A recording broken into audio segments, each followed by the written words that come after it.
Biggest thing we do, all 1,300 of you that walk in the door every day, has a safe place to go.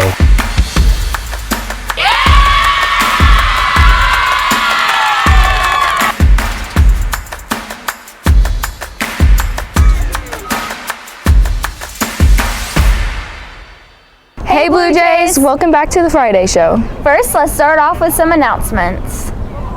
All medication in the nurse's office needs to be picked up by the last day of school. No medication can be kept over the summer. Seniors, you can turn in your Chromebook and charger as soon as you're finished with it for your exams. You don't have to wait until the last day. The Student Council end-of-year banquet will be held on May 9th at 7:30 a.m. in room 2620. There's a new club starting next year called Stagecraft. See Mr. Kramer for more info or find the QR code to fill out the brief interest questionnaire. Seniors, there will be an opportunity to register to vote at the Senior Brunch Wednesday, May 15th. Students will just need to know the last 4 digits of their Social Security and driver's license number. CAP's Global Business Program recently partnered with a lot of businesses in the community to bring a new scoreboard to Washington High School. Reporters bring you the story. We definitely had a big need for a new scoreboard. The one that we had was installed, I think we said 12 years ago. So that would have been in 2012. And it was just not working anymore. Our old scoreboard didn't work. Like the live part of it didn't work. The only thing that worked was the scoreboard. And the ads hadn't been replaced in like 10 years, so we weren't even making money off of it. Nick Lucido and Mrs. Huber explained the brainstorming process on the new scoreboard.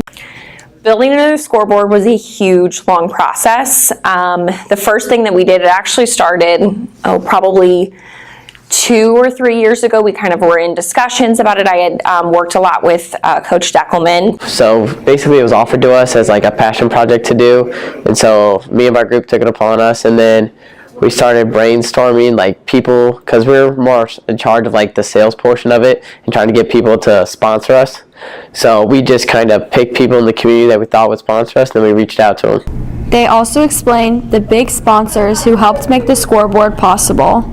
Our big ones were like Bank of Washington, Pepsi, Bank of Franklin County. We have Crystal Heating and Cooling, Purina, Whitney Livengood. She's a financial advisor with Edward Jones. Mercy. We have Mercy. The Four Rivers Career Center students also get involved in building the new scoreboard. About it, I had worked a lot with Coach Deckelman, so it was one of those things where it needed to get done, but he also has to make sure that all of our students are making it to games and have transportation and they're eligible, and there's a lot that goes into his job. So he asked if I would be interested in partnering with him on the scoreboard project, something that I could get my students involved in CAPS, and I said, yeah, absolutely. We weren't really picked, we kind of volunteered ourselves because we thought it'd be cool to build something for the Athletic Association. So I rope calves, and you start in the box, and then there's a calf in the chute, and you nod your head, and then they let it out, and you go down and you rope it, and then you get off your horse, and then you flank the calf, like get it on the ground, and then you tie it, and the fastest time wins. My parents have always done it, and their parents too, so I just kind of was born into it, and I really enjoyed it, so I kept pursuing it. I started competing when I was probably 8. So before you actually calf rope, you just breakaway rope, which is where you just rope the calf. You don't actually go down and tackle it or whatever. So I started actually doing that when I was about 8th grade. So my fastest time ever, 7 seconds flat. The farthest I've traveled was Las Vegas, Nevada, and we pretty much go all over, but I go to Texas a lot, Oklahoma, Kansas, Illinois, Iowa, pretty much the whole Midwest and Texas.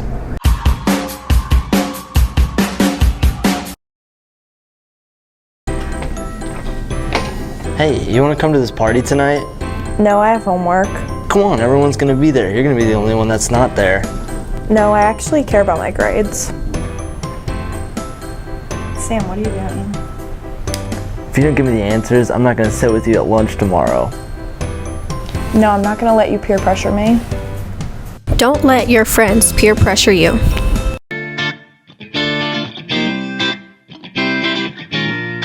Well, really it just came down to the need of the community. After we built the hotel, we bought the whole block where the old Missourian is, and we started looking at different business ideas. We looked at a lot of different concepts. The most important thing was what was going to sell, what was going to be successful in this area. So doing a lot of market research and seeing where is the closest FEC, which is a family entertainment center, and there's nothing really that close. Of course, now Union is putting in some pretty cool stuff too. So this whole area is really developing. So the arcade seemed to make sense business-wise. So yeah, we decided to go ahead and let's go for it. My younger brother was the one who was really pushing for that. I do more food and beverage, so that was the one I was going for. We really always enjoyed going to like Dave & Buster's and that type of business, so we thought that that would do well in Washington. With the alley only opening around a year ago, they have a bright future ahead. No, I mean, we're just at the beginning. That's the biggest thing, is we're just at the tip of the iceberg right now. So this is the alley next level. In about a year and a half, we're just finishing up. We met with the structural engineer. We're going to be building a new building across the street that's going to have 14 bowling lanes, laser tag, an even bigger arena. We're possibly looking at like an indoor pool and gym, and the indoor pool will be kind of like a water park a little bit, with like slides and swings, not like huge slides, but something. A speakeasy, still another beer garden, a pool hall, and then a rooftop bar, and 22 more hotel rooms. So just that whole block we're developing now. So some really, really exciting things that are coming down the line that I think Washington's gonna love. That's gonna be really exciting. That just makes downtown just this really cool, awesome place to be. Definitely Washington's developing, and it's gonna be the next St. Charles. It's gonna be some really, really cool things. So stay tuned, be excited.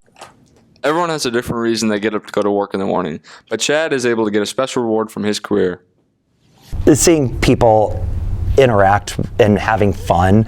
Literally this morning there was this like toddler who was just laughing, and nothing's better than a kid laughing, and just having a ball, and people reacting to the Kong game, which is more of like a ride. It's the VR thing, and they're just screaming on top of their heads, freaking out. It's really funny to watch that. Or when they're in the VR arena fighting zombies, they're just running around, dive, all over the place, shooting.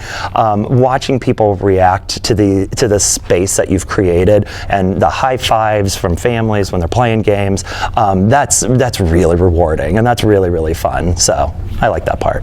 For Blue Jay Journal TV, this is Brock Thompson reporting.